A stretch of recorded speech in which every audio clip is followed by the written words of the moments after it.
आज देश का किसान और आम आदमी बुरी तरह से परेशान है।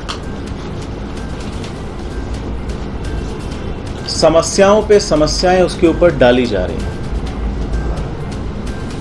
पता नहीं क्या दुश्मनी है केंद्र सरकार की किसानों से और भारतीय जनता पार्टी की कि इस तरह के 3 काले कानून वो लेकर के आए, जिसमें वो किसान की खेती, किसान की एमएसपी और अंतोगत्वा एसडीएम के माध्यम से किसान की जमीन भी उद्योगपतियों के नाम कर देंगे। जब मैं किसान की बात करता हूं तो सिर्फ किसान प्रभावित नहीं होता है। भारत एक कृषि प्रधान देश है। अर्थव्यवस्था का एक बहुत बड़ा, सबसे बड़ा हिस्सा कृषि पर आधारित है। जब एक किसान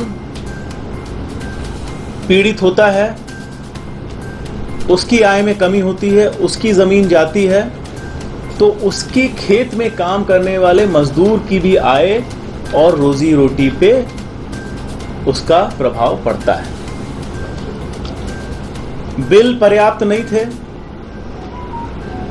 तो केंद्र सरकार ने सोचा अब आम आदमी के ऊपर क्या नई समस्या डाली जाए।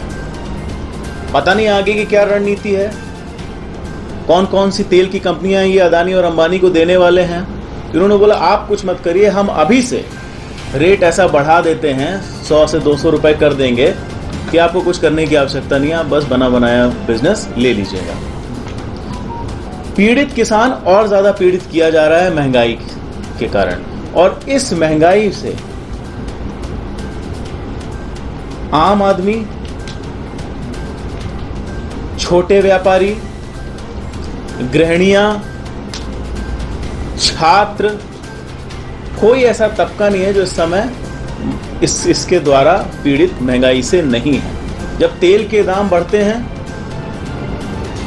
तो उस पर निर्धारित सारी वस्तुओं के दाम बढ़ जाते हैं, जिससे महंगाई की बड़ी भारी मार आम आदमी को पड़ती है। मैं जिले में आता हूं, हमारे जिले में तो एक बड़ी अनोखी सी स्थिति है। आम आदमी किसी भी गांव में, किसी भी पंचायत में जाकर के आप पूछ लीजिए, उनसे बड़ा सीधा सा सवाल पूछिए, जितने लोग पात्र हैं क्या उनके राशन कार्ड बन रहे हैं? राशन कार्ड शिवराज जी और उनके परिवार, तहसीलदार का भी उसमें कट है, एसडीएम कलेक्टर तो बहुत बड़े अधिकारी हो जाते हैं, मारी मारी जनता घूम रही है।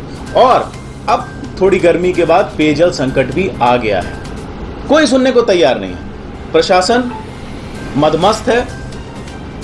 जनता के इस स्थिति में जब प्रशासन ना सुने, जब प्रशासन में सुनवाई ना हो आम जनता की, जो कि आम जनता के सेवक हैं, तो जनता के द्वारा चुने गए प्रतिनिधियों का काम होता है कि वो जाएं और जनता की बात रखें। लेकिन